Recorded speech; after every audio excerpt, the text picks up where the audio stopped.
Pushkin.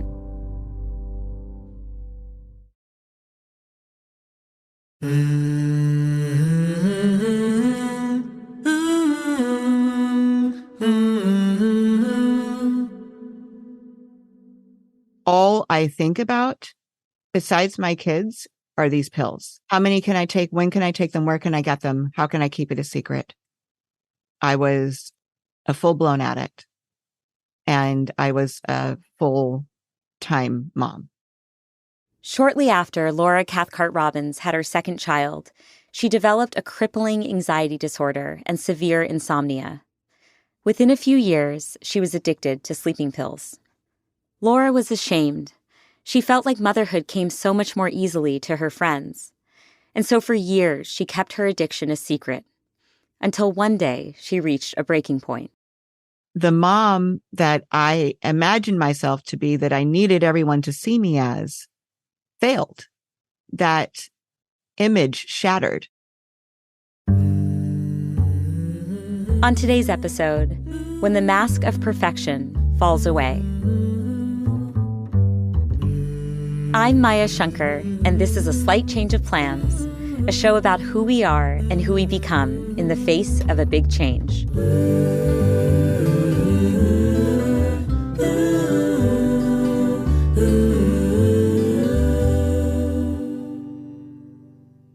Laura wrote a memoir called Stash, My Life in Hiding. And in it, she describes a difficult childhood and how she eventually worked her way into an entertainment publicist job in Los Angeles. That's where she met her husband, a film and TV producer, and they became a sort of Hollywood power couple. Laura loved the glitzy, fantastical world of entertainment, a world where she could hang out on TV sets and catch a ride with celebrities on their private jets. I was new to this world. You know, the world I had grown up in was very poor. My mother was on welfare, like shoplifting groceries on welfare kind of thing. So this very luxe world was new to me and very glamorous. And I had grown up in front of the TV. Everything that I wanted to be was on television. And so now here I was immersed in this world that I had grown up watching. And I embraced that moment. You mentioned that everything you wanted to be was on TV. Tell me a bit more about that. What do you mean by that? I mean, that's how I knew what adults were. Like, that's how I knew what adults did.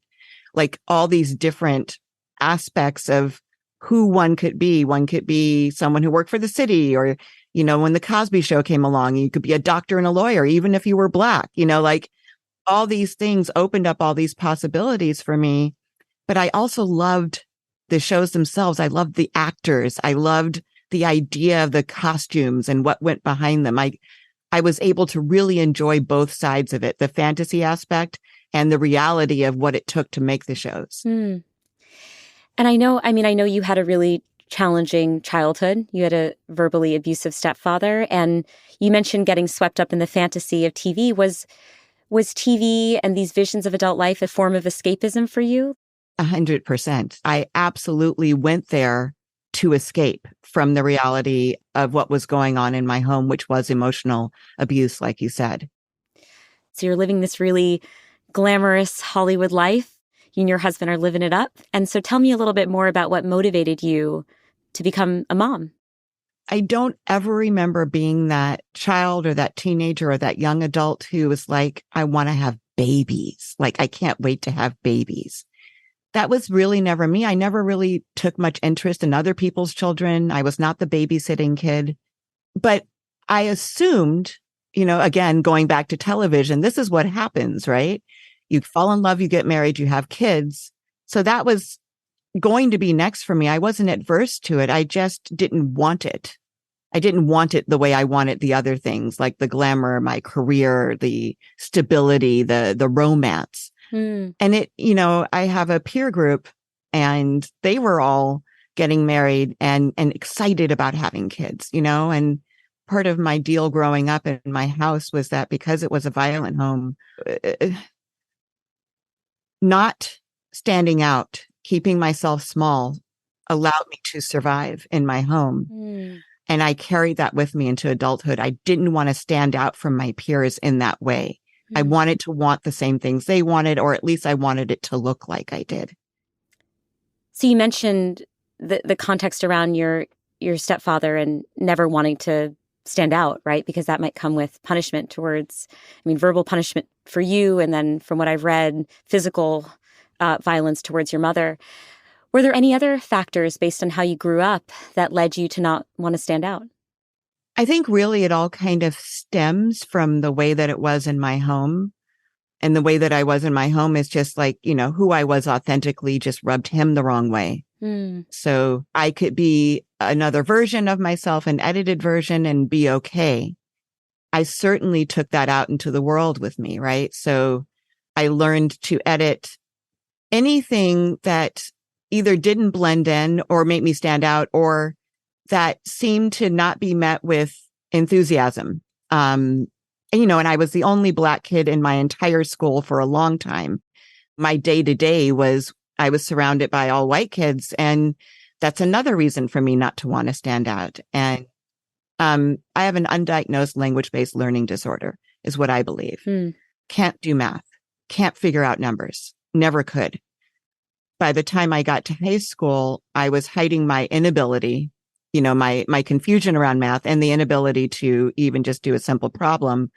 So I dropped out in the 10th grade because I started failing all my classes and didn't really tell people about that. I kept showing up to campus like I was still going to class for a while, and I wasn't. And so all these things, right? The way that I was being the only Black person in my school, being the only one who dropped out, being the only one who never went to college, all these things were things that I felt like I needed to contain somewhere far away so that no one would ever discover it. Yeah, it makes so much sense. You're hiding and you're playing the part.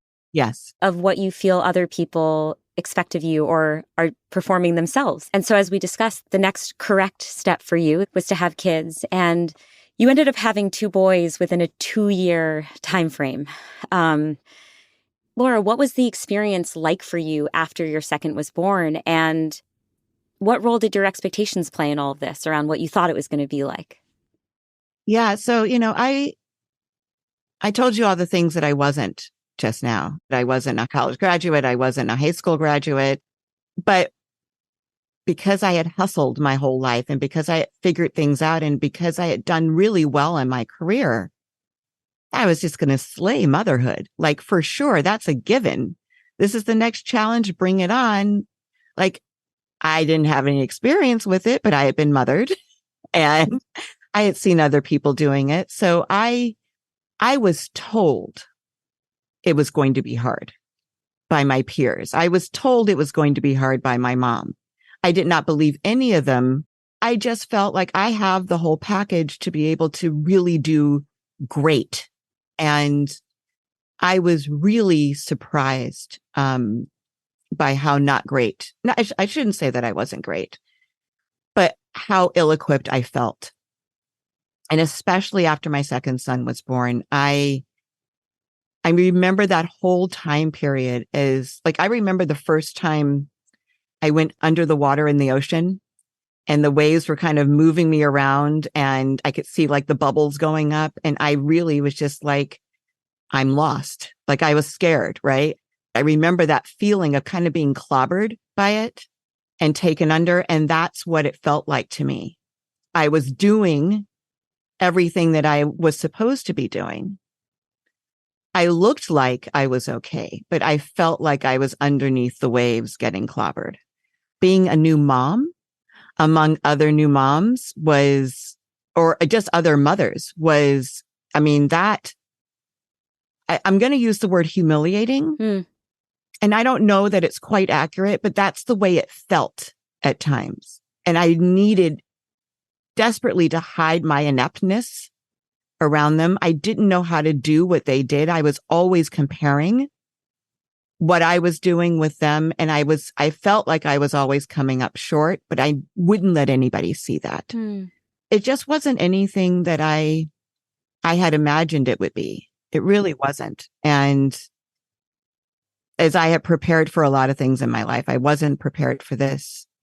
I have kids that just really didn't sleep well unless I was near them, which maybe my fault, maybe not my fault, maybe just how they were designed, but they would only really knock out when they were in my presence.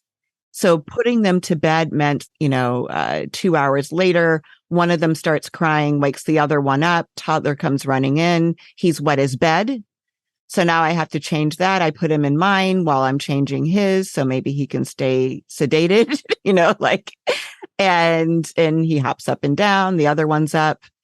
And so it was like that. It was like, all night long, I was changing sheets. I was changing beds. Eventually, at the end of the night, I was bringing them both into bed with me. That's the way it went. I didn't know what else to do. Yeah.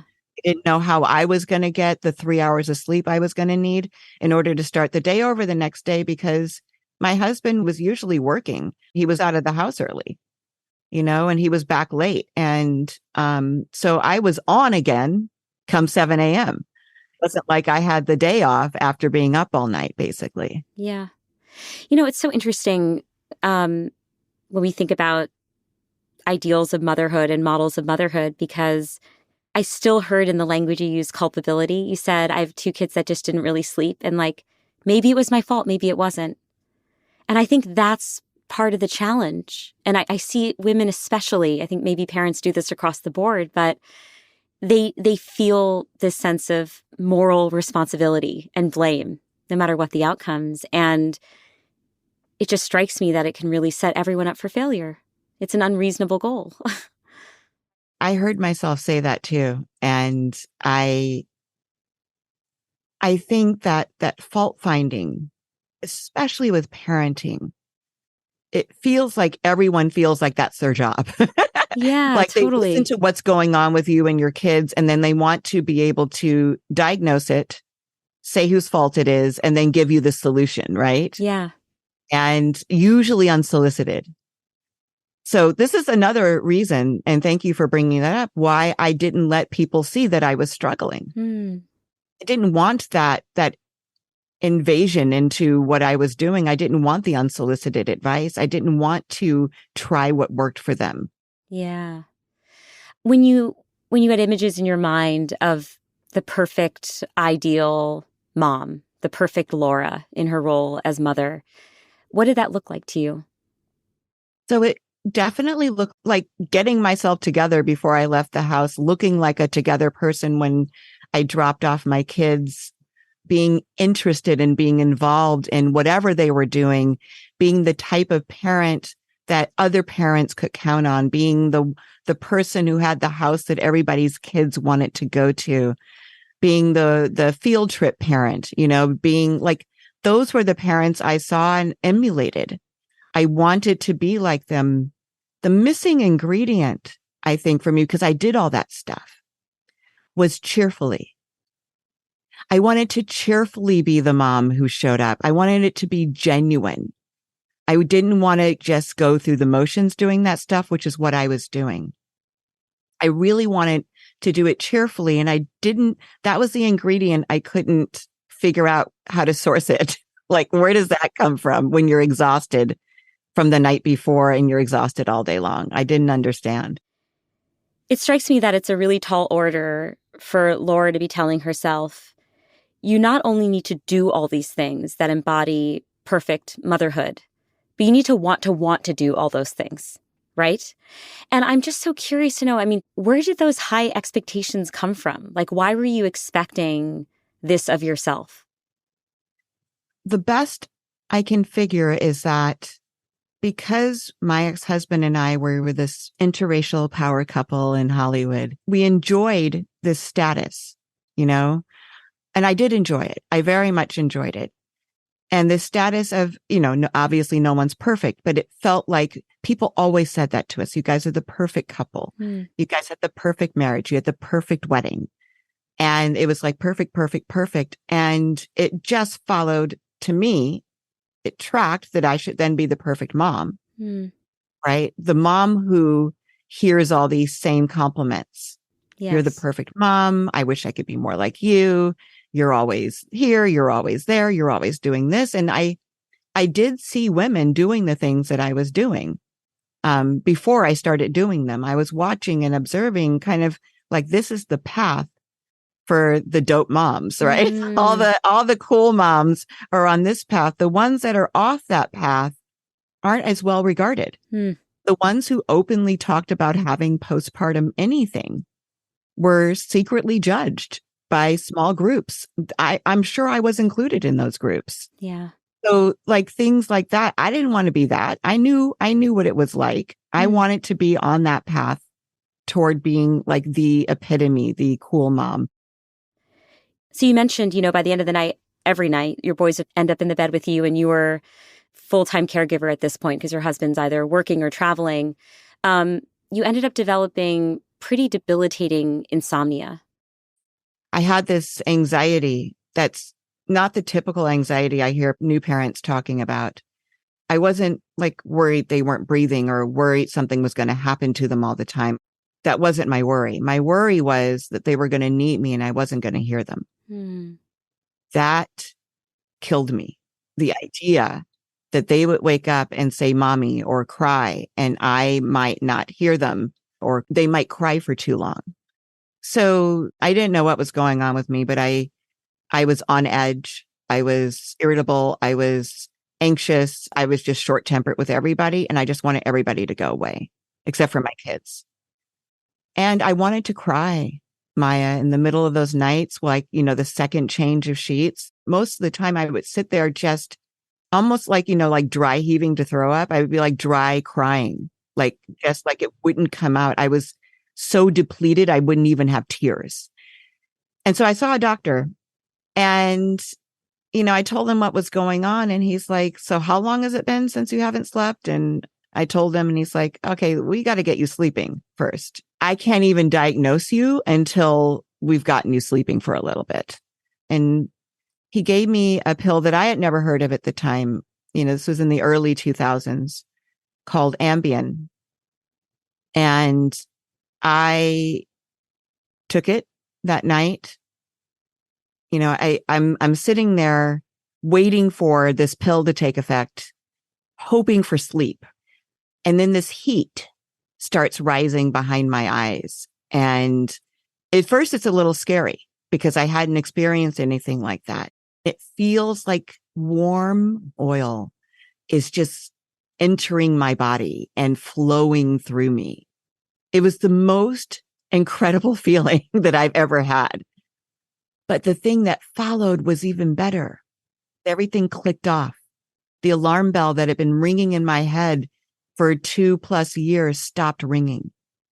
The first time it was silenced. And I mean, I can't tell you what that meant. Like to not know that there's an alarm bell ringing in your head for 2 years, to not know that your nerve endings are frayed and on edge. And then it was just, this is what's been missing. I felt freed in that moment in a way that I hadn't been before. And I realized, oh my goodness, with this, I can be that mom that my kids deserve.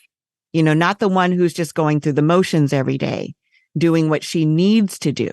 I can be the mom who wants to do this stuff. And I wanted to just grab up my kids and say, I am so sorry. I've been this crazy mom. Things are going to be different. We're all going to be okay. Yeah. So how did your relationship then with Ambien evolve over time? So after that first night, that blissful sleep, I woke up and the first thing that popped into my head, 2 words, again, please. Like I said, I had this kind of new lease on life and I wanted to go and experience that with my kids because I felt rested.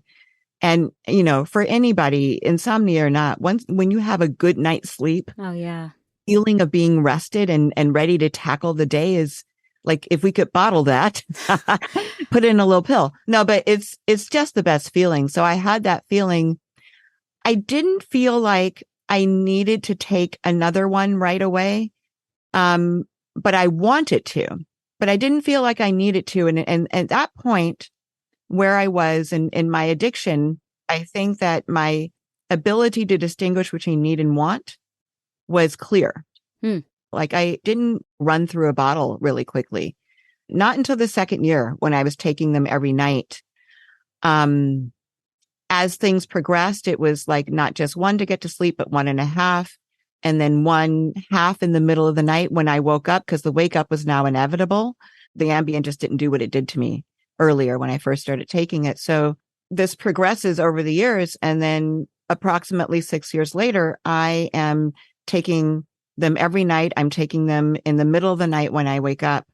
And all I think about, besides my kids, are these pills. How many can I take? When can I take them? Where can I get them? How can I not be discovered? How can I keep it a secret? This is my every waking thought besides my children. And it's an obsession. It was an obsession. I believe I was fully addicted at that point. It's around this time that I start washing these pills down with vodka. I wasn't able to recapture that feeling of euphoria the way I had in the early days, and the booze really helped. You know, Benadryl came into play at some point because Benadryl actually boosted the effect of it. I was a full-blown addict. A junkie is what I thought of myself as in my mind. And I was a full-time mom. How many Ambien pills were you now taking? I was taking up to 10 pills a day, which most people don't get up off the floor after I say that. They're like, what? And they just faint because it's way too many pills. It's a lethal dosage, right? Yeah. I was not taking 10 pills at one time. I was being very strategic, and I would write down, how many pills I had to pick up, how many refills I had. For someone who wasn't good at math, I became very good at math, and I calculated out what I could take. The thing was, during the day, even though I couldn't knock myself out with Ambien because I would go to sleep, I couldn't be entirely without it either. I needed to have some of it in my system so that I would avoid a debilitating withdrawal. And if I can just tell you a little bit of what that would look like, it's like the worst stomach flu, body aches, headache, sweating, lack of appetite, not being able to make eye contact with anyone, visibly trembling, shaky fingers, rapid heartbeat, like dying is what it looked like. It looked like I should have been admitted to an ER, but I wasn't. I would kind of chip away at a corner of an Ambien here, a corner of an Ambien there. It wouldn't take away the withdrawal, but it would make it a manageable amount of withdrawal. And I could time it. If I take this chip, which is like a corner of an Ambien, before this lunch, then I can do an hour and 10 minutes for lunch without it becoming unbearable. But then I got to get myself out of there and get myself back home. So you can take another little. Yeah, if I had enough, I would take another one. Otherwise, I would just basically just endure the withdrawal at home. Oh, gosh. Okay. Because I needed to have enough to go to sleep at night. That was my biggest fear. Did you confide in anyone during this period of time, Laura? Or did anyone just know what was happening? Well, not only was my husband traveling a lot at this point, but we were getting a divorce. And, so for him, I'm sure there was a huge sense that something was wrong. But it's hard to know, especially if you haven't ID'd the person that you're engaged with as an addict, right? You haven't seen this behavior from them. No one was checking for me to be an addict at this point. Right. So the withdrawal, not the physical withdrawal, but the withdrawal from society, the isolation, the sadness, these are all things that can be attributed to getting a divorce. So it was, in a way, it was lucky for me, or at least that's the way it felt, because it masked what was really going on from the outside world. It shielded me. We'll be back in a moment with a slight change of plans.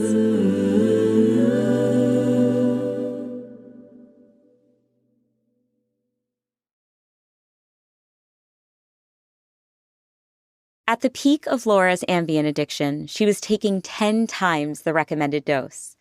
To avoid withdrawal symptoms, she even needed Ambien during the day. She'd cut up the pills into tiny pieces and ration them out. Still, she remained determined to play the part of the active, engaged, and happy mom, and to hide her situation from her community. So when I showed up to my kids' school, I brought Starbucks in the morning to all the guards. I came back at 10:15 to do snack for my younger son. I would do hot lunch with everybody. And then I would volunteer in the library, or like I was on campus with them almost as much as they were. Wow. I was in these little pockets, right? I'm a half hour here. I'm 30 minutes here. Everybody had this impression of me that one, I was happy. And two, I was doing the thing. I was also someone that everyone liked, but no one really knew at school. I was someone who would be invited to all the different stuff, but I hadn't really had like a deep conversation with anybody. No one really knew me. That was, intentional. And so while I was able to show up on campus and kind of skirt any deep conversations and get out, now it was getting harder. And I remember this one time I was there to volunteer in one of the classrooms. I can't remember which one. And I was needing a corner of an Ambien. And I went into this bathroom and I was opening my pill bottle to get the corner of an Ambien out so that I could go and do whatever it was I was scheduled to do. And my hand slipped and the bottle spilled and all the pills went all over the floor, not just in the stall where I was of this girl's bathroom. And something else took over then. I didn't care how I looked. I didn't care. All I cared about, oh my goodness, was getting those pills. I didn't even care that they're probably on a urine stained floor. Oh my gosh. Yeah. I just needed those pills back in that bottle. So instantly I'm on my hands and knees on this floor, picking up each pill so carefully and putting it back into the bottle. And I'm about halfway through this process when my kid's art teacher walks in. And the way I remember it is she looked at me. I looked at her with a terrified look on my face because I felt busted. Yeah. And then she quietly turns around, goes the other way and walks out. I don't know if she read the bottle. I don't know if she recognized the pills or she was just recognizing the state that I was in, And so that's how captive I was. Yeah. So now let's visit the summer of that year, July 4th, 2008. Tell me what happened that day. So it's the afternoon of July 4th, creeping into the evening. And I am in what I remember as one of the most debilitating withdrawals I ever had, where my teeth were chattering. It was so bad. My headache, I thought it might kill me, this headache that I had. It was blinding. Like literally, I lost my peripheral vision. And so I was like, I can't take my kids to the fireworks tonight. I can't do anything. I have to get them out of here so that I can knock myself out. Because that's the only thing that's going to help this. It's not going to be a corner of a pill. I'm going to have to take a full dose. And now, this is what I've been trying to do is wait until after my kids go to sleep to knock myself out. But at this point, I could not wait. And I knew it, but I didn't want them to witness that. So I sent them to watch the fireworks with a neighbor. And I went to my stash, and I thought that I had, a 2-day supply of pills in there, which for me would have been around 20 pills, but there were 3. And 3 wouldn't get me through the night. And it was like being slapped across the face when I opened that bottle and found those 3 pills. And the world crumbled around me and I just didn't, what am I going to do? What am I going to do? I don't have any more. I have a finite window of time. My kids have gone to see the fireworks. They're going to be back. What am I going to do? And so I took them, went to the freezer, got the vodka, drank some of that, went to the bathroom, got Benadryl, took 2 of those and nothing, not a thing. I didn't feel any of that familiar heat rising behind my eyes. I didn't feel any of the indicators that this was working. And my withdrawal was as excruciating as it had been when I walked in the door. And, eventually, they worked for a very short period of time, less than an hour. And then I was stone cold sober again and in withdrawal again and dry crying again. And I had this moment where I was just like, I can't get loaded anymore. I took everything I had and I didn't get any relief. And I can't be like this. I can't be this shaking, headachy, flu-y mess all the time. Right. And so I was like, I'm going to have to get help because I can't do this. I can't do this on my own. The mom that I imagined myself to be, that I needed everyone to see me as, failed. That image shattered because I couldn't take my kids to the fireworks because of my addiction. I couldn't take them to this very simple thing that, millions of Americans around the country were doing. I could not do that because of this addiction. In my mind, it was the worst possible thing. You realized you needed to ask for help, and I'm so curious what it was like for you to reveal your secret. That was your biggest fear for so long, that this moment would happen. And so what was it actually like when that secret was revealed? The first person I told was my mother, who was lovely. She didn't pry. She was warm. She was supportive.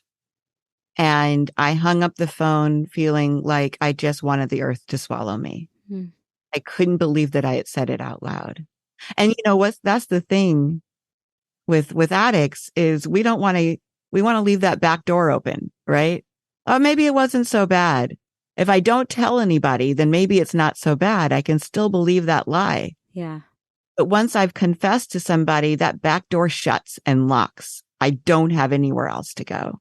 And I knew that when I told her, not that she was going to tell other people, but the secret was out. Yeah. I couldn't go back to pretending. And, and each person who I told, each one felt like that. I was desperately afraid of being ID'd as the mom who went to treatment. Yeah. You've said that the impact of your time in treatment didn't really hit you until towards the end when you heard a comment from one of the nurses. Can you say more about that? Yeah, I mean, I hated it there. I was there for 30 days. I hated every minute I was there. I never leaned in. I did not feel safe there like a lot of people did. And I didn't feel like I had changed. In fact, I was planning to pick up a refill about, 9 miles from where the treatment center was on my way back to Los Angeles. I used my phone time, which is a privilege that you get at the end, to call in that refill, take pills as prescribed, and go live my life. And as I was checking out, the nurse who had checked me in 30 days before, she said, "The lights have come back on in your eyes." And she started crying. Oh, wow. She started crying. And I was so just like solid stone. I didn't want any part of this emotional exchange with her, but I felt my body warming. And then I felt the tears in my eyes, despite myself. And I felt something that I hadn't felt before. It didn't stop me from wanting to pick up that refill, but something got in then. Something penetrated that armor. And I felt something which I can now identify as hope. But I didn't know that's what it was then. I was just like, it doesn't have to be this, but it's going to be this. I'm going to go pick up that refill and go do this, but it doesn't have to be this because look what just happened 30 days later. I'm off of it entirely. And the lights are back on in my eyes. So you said you didn't realize that it was hope in the moment, but that, yeah, and I love this refrain, like it doesn't have to be that way. And there is this experience about 2 months after you leave treatment where, I mean, now that I hear you say that, it seems like it doesn't have to be that way situation, right? Like, can you tell me about that? Yeah, I should start by saying that I didn't actually pick up that Ambien on the way back from treatment. And I had been sober at this point, what you're talking about, for about 2 months. And so my kid is sick and I called to get medication delivered for him, antibiotics. And when the delivery comes, I opened the bag and I can tell already that the bag is too heavy. for just a bottle of antibiotics. There's also a bottle of cough medicine, which is the most delicious orangey elixir for coughs ever invented. And this would be like a little treat for myself when I was sick. Like, I would get it when I was sick, and I really enjoyed the warmth that whatever narcotic is in there provided. And I hadn't ordered it. I had only ordered the antibiotics for my son. And so I was very surprised by the appearance of this cough medicine and delighted that it was there. And I really quickly did the math. I have 2 days with my kid at home. My younger son was with my now ex-husband. I could enjoy the contents of this bottle and no one would know. And so I kind of figured I would wait till the end of the day. And, I kind of rushed through his dinner, like, hurry up and eat your soup. We watched a couple of shows and I waited for him to fall asleep. And I went into my closet with it. I had a kind of a big closet. And so I was pacing around in there with this bottle, and I was imagining how it would feel when I drank it. And I was imagining how it would feel in my body and when it hit my bloodstream and what it would do and the warmth and the wonderfulness of it. And I feel these arms around my waist, these hot, small arms. Of course, they belong to my son. And he puts his arms around me and lays his head against my back. I'm still holding the bottle out in front. And he says, "Mommy, I need you." And that made me emotional too. I went and put him back in bed, but he wouldn't let me go. And that bottle was calling me from the closet. But my son's voice, was louder. And it was like there was a mirror in front of me at that moment. I could see myself being reflected back. Am I the mom who chooses her son over the cough medicine? Or am I the mom who chooses the cough medicine over her son? And I observed myself choosing my son. And it's all about choice. I didn't always have choices. When I was in the throes of the addiction, I don't care what people think about it. I didn't have choices. But I had a choice in that moment. And we woke up and the birds were singing and it was bright out, and I gave the bottle to my ex-husband. I'm like, "Get this out of here.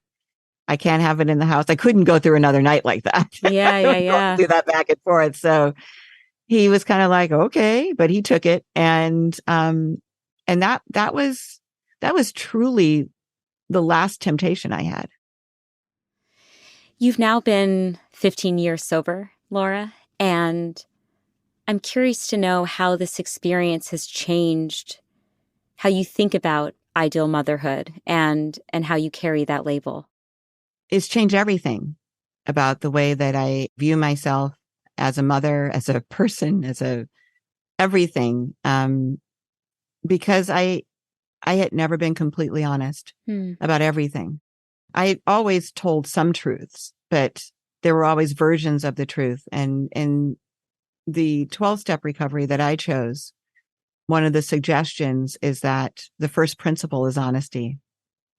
So I started to be more vulnerable, which was really hard for me, and let people into the fact that I had this abusive childhood, that we were poor, that I dropped out of high school, that, I didn't lead with those things, but I didn't hide them anymore. And I have a woman that guides me through this 12-step program, and I call her my master reel because I have told her everything. She knows all about my life. She knows the humiliation. She knows the relationships.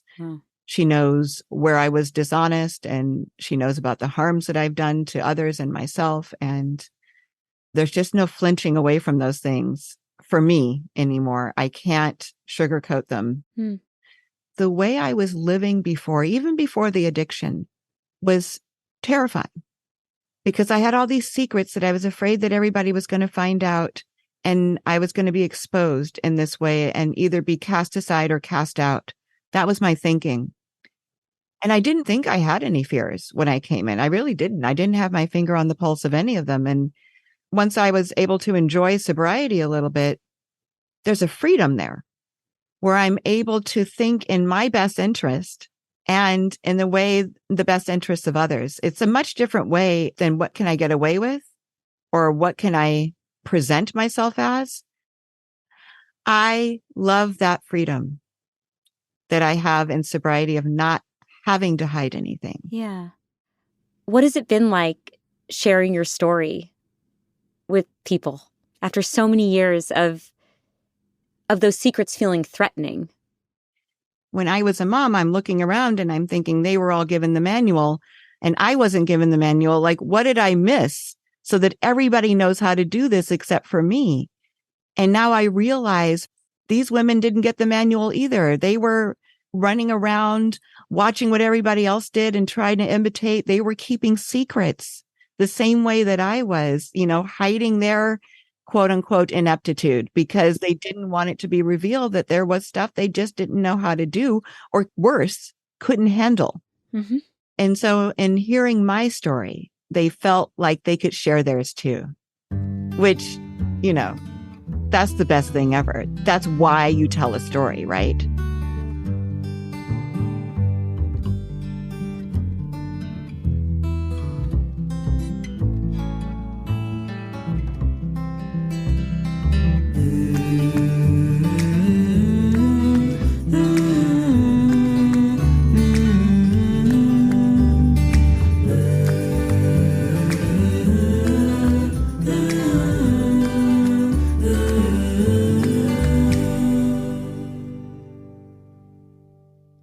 Hey, thanks so much for listening.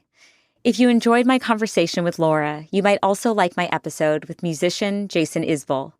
It's called Jason Isbell Finds Peace with His Past. We'll link to the episode in our show notes. And join me next week for a conversation with the developmental psychologist Alison Gopnik. She says that when it comes to creativity and problem solving, children actually have a lot to teach us. See you next week.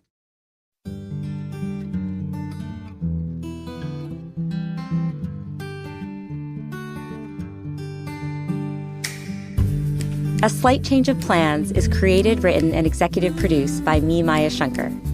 The Slight Change family includes our showrunner, Tyler Green, our senior editor, Kate Parkinson Morgan, our producer, Trisha Bobita, and our sound engineer, Andrew Vastola. Luis Guerra wrote our delightful theme song, and Ginger Smith helped arrange the vocals. A Slight Change of Plans is a production of Pushkin Industries, so big thanks to everyone there. And of course, a very special thanks to Jimmy Lee. You can follow A Slight Change of Plans on Instagram at Dr. Maya Shankar. See you next week.